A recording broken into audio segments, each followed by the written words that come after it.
Pernah kepikiran nggak sih apa yang sebenarnya terjadi di balik pintu kelas zaman sekarang? Nah, hari ini kita akan lihat 3 pendekatan mengajar yang beda banget, tapi semuanya ada di satu sekolah yang sama. Jadi kelas yang efektif itu kayak gimana sih? Yang super terstruktur dan sunyi atau malah yang heboh penuh diskusi dan kolaborasi? Ternyata ya, jawabannya itu enggak cuma satu, malah bisa jadi gabungan dari banyak hal. Biar lebih kebayang, kita langsung aja masuk ke salah satu sekolah yaitu SMA Negeri 3 Purworejo. Kita akan lihat gimana teori-teori belajar yang keren itu diterapin langsung sama guru-gurunya. Oke, ini agenda kita yang pertama. Kita mulai dari pondasinya dulu ya. Terus kita lanjut ke pendekatan yang lebih fokus ke muridnya. Dan terakhir kita lihat gimana semua itu bisa nyambung. Sip, kita mulai dari bagian pertama. Ini nih bisa dibilang pendekatan yang paling klasik, yang jadi dasar dari banyak metode ngajar, namanya behaviorisme. Jadi intinya gini nih, menurut behaviorisme, belajar itu adalah soal perubahan perilaku yang kelihatan. Ada stimulus atau rangsangan dari guru, terus murid kasih respon atau tanggapan. Nah, yang paling penting ada penguatan. Untuk apa? Untuk mengunci perilaku. Simple kan? Nah, lihat deh gambarnya. Ini pas banget buat ngegambarin di behaviorisme gurunya ada di depan, jadi pusat perhatian yang ngasih informasi. Ini model yang paling klasik, di mana ilmu itu seolah-olah dituang dari guru ke murid. Contoh praktiknya di SMA Negeri 3 Purworejo, itu pakai metode instruksi langsung. Jadi misalnya, pas lagi bahas teks karya ilmiah, gurunya pakai PowerPoint biar materinya urut. Terus gurunya juga kasih contoh nyata kayak skripsi beneran. Muridnya jawab pertanyaan. Kalau benar langsung dapat pujian. Nah, pujian itu penguatannya. Semuanya rapi kan? Oke, sekarang kita geser ya. Dari yang tadinya gurunya jadi pusat, sekarang kita pindah ke dunia yang beda banget. Di sini, muridnya yang jadi arsitek buat pengetahuannya sendiri. Selamat datang di dunia konstruktivisme.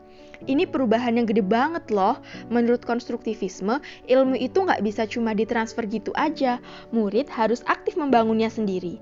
Jadi, peran guru juga berubah total. Bukan lagi penceramah, tapi lebih dari fasilitator. Nah, gambar ini nunjukin itu dengan jelas banget. Lihat deh interaksinya. Murid-murid kerja bareng, di kelompok, diskusi, sama-sama, membangun pemahaman. Gurunya nggak lagi jadi satu-satunya sumber kebenaran. Konstruktivisme ini juga macam-macam bentuknya. Ada yang namanya pembelajaran inquiry, di mana rasa penasaran murid jadi mesin penggeraknya. Ada juga pembelajaran berbasis masalah, di mana mereka mecahin kasus di dunia nyata. Dan ada juga pembelajaran kooperatif yang intinya adalah kerja bareng.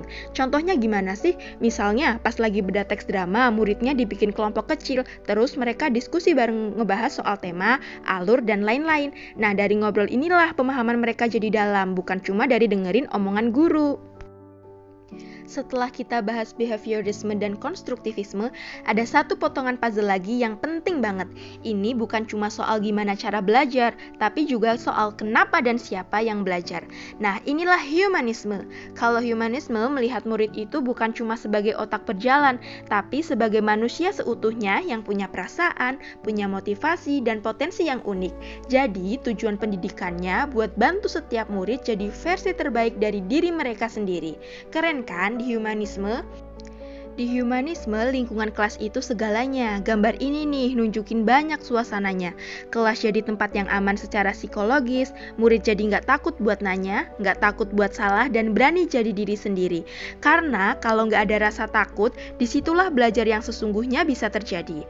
Prakteknya di kelas gimana? Ya materinya dihubung-hubungkan sama kehidupan murid. Misalnya pas belajar biografi, dikaitkan sama pengalaman dan mimpi mereka. Guru juga kasih waktu buat refleksi, biar murid sadar sama proses belajarnya. Intinya, motivasi itu harus tumbuh dari dalam, bukan karena dipaksa dari luar. Nah, kita udah lihat nih tiga-tiganya, behaviorisme, konstruktivisme, sama humanisme. Terus kesimpulannya apa dong? Apa ada satu cara yang paling jago? Coba deh kita rangkum. Dan ternyata pelajaran terbesarnya justru ini. Guru yang hebat itu bukan yang fanatik sama satu teori aja. Mereka itu kayak seniman yang pintar nge-mix ketiganya. Pakai struktur dari behaviorisme kalau lagi butuh jadi fasilitator penemuan kayak di konstruktivisme. Dan selalu dibungkus sama rasa hangat dan empati ala humanisme. Ujung-ujungnya semua pendekatan ini tujuannya sama, yaitu belajar yang benar. Belajar yang benar itu bukan sesuatu yang kita terima gitu aja, tapi sesuatu yang kita bangun sendiri secara aktif. Dan inilah jantungnya kelas yang efektif. Jadi pertanyaannya buat kita semua sekarang, gimana caranya kita bisa bikin setiap kelas jadi tempat di mana pengetahuan itu dibangun?